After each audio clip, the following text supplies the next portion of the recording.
Cause the water's fine, all aboard, bring the dough, all aboard, don't be slow, all aboard, bring the dough, flying home on the Black Star Line, flying home on the Black Star Line.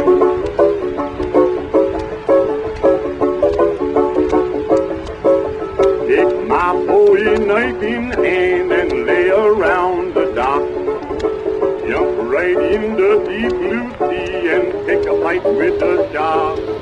I'll swine a sea for the April and gonna catch that slime on go. I'm gonna see my downtown gal and then we'll raise the dew. Get on board, countryman, get on board, leave this land. Get on board, countryman, get on board.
Pinned beneath the weight of nearly 400 years of slavery, the murderous rise of Jim Crow, and the mutilation of the African continent by European colonial powers, the people of Africa were dragged to the far corners of the globe. A call would come, urging them to come home and unite as one. One God, one aim, one destiny.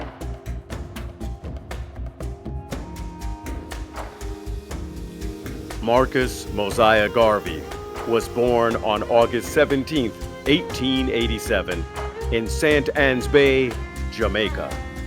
3 years after the Berlin Conference, the scramble for Africa that placed Africa in European hands, and 1 year before Brazil abolished slavery. Garvey spent some of his early life working in Costa Rica on a plantation owned by United Fruit. His time working and traveling through Central, then South America, gave him an up-close view of the wide-ranging, deplorable conditions faced by blacks. The seeds of revolutionary thought had been planted. Marcus Garvey moved to England in 1912. He studied law and philosophy and found work at a Pan-African and Pan-Asian newspaper called African Times and Orient Review. The roots of Garvey's Pan-African vision began to take hold. Garvey returned to Jamaica, where his ideas came to fruition. In 1914, with the help of like-minded visionaries, he created the Universal Negro Improvement Association and African Communities League, better known as the UNIA. One God, one aim, one destiny was the battle cry. The goal was black nationalism. To achieve this, Garvey's UNIA planned to unify the 400 million Africans scattered across the world by instilling racial pride and fostering both economic and political independence. Garvey continued to hone his skills as a writer, speaker, philosopher, and organizer, at times corresponding with the famed leader Booker T. Washington. Garvey was drawn to Washington's teachings about black self-determination. Unlike Booker T. Washington, Garvey did not seek black self-reliance under historically oppressive governments like that in Europe, the United States, or colonial Africa. Garvey was determined to create an independent black nation, a United States of Africa, a nation in which Africans throughout the world, the entire African diaspora, could govern themselves and rally under the same flag, the red, the black, and the green. By 1916, the time had come for Garvey to carry his message of back to Africa, both in the literal and metaphorical sense, to the United States. He was first introduced to the stage by A. Philip Randolph, a leading black voice in Harlem, New York, and supporter of the young Marcus Garvey's message. From there, Garvey made his own way into the hearts and minds of the black masses. The UNIA formed a division in New York in May of 1917. Within a month, the organization had 2 million members all over the United States. In 1918, to further extend the reach of his message, Garvey and the UNIA created the Negro World newspaper. The weekly paper grew into a worldwide phenomenon, circulating more than 500,000 copies a week, with sections available in Spanish and French. For a nickel, readers could get UNIA reports from Marcus Garvey himself, poetry, reviews of theater, literature, books, a page dedicated to women, and all varieties of global news significant to black people.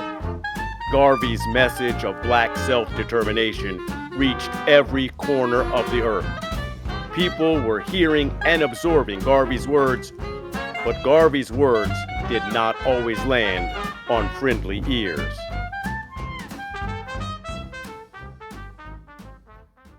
Colonial authorities, fearing the Negro World newspaper would turn dissatisfaction into revolutionary action, banned the paper. It was forbidden to sell, distribute, or possess the Negro World newspaper within the entire British Empire and in all French colonial possessions.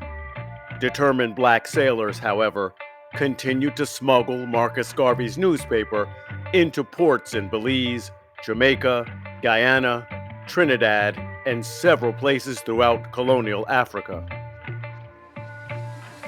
Determined to establish economic independence for black people, Marcus Garvey launched the Black Star Line Steamship Corporation in New York in 1919. This was his answer to the powerful and profitable White Star Line, the same line that boasted about its ill-fated flagship, the RMS Titanic.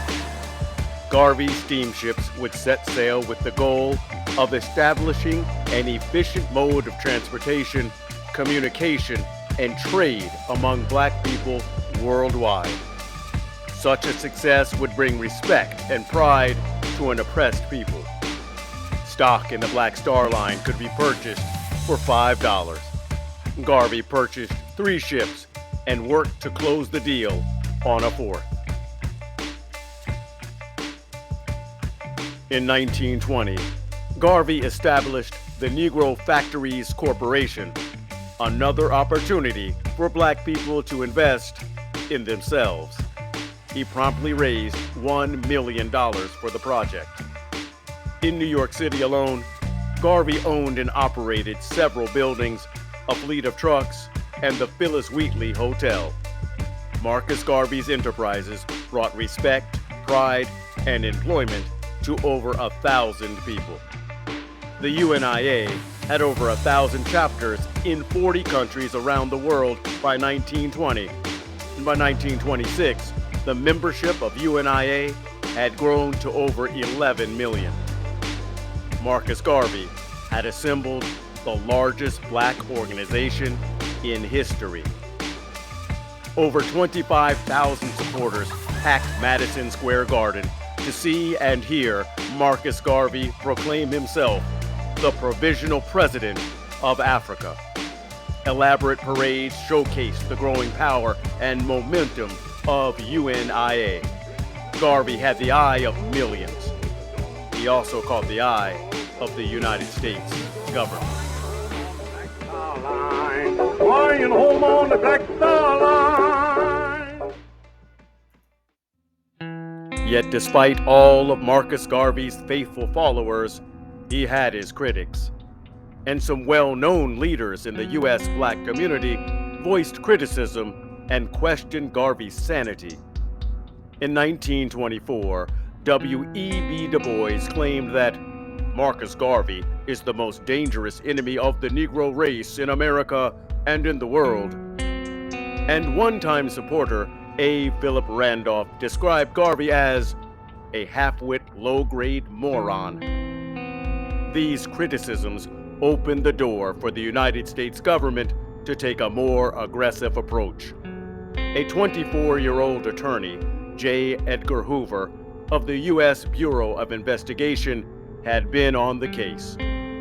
Referring to Garvey as a notorious Negro agitator, Hoover hired the first black federal agent, James Wormley Jones.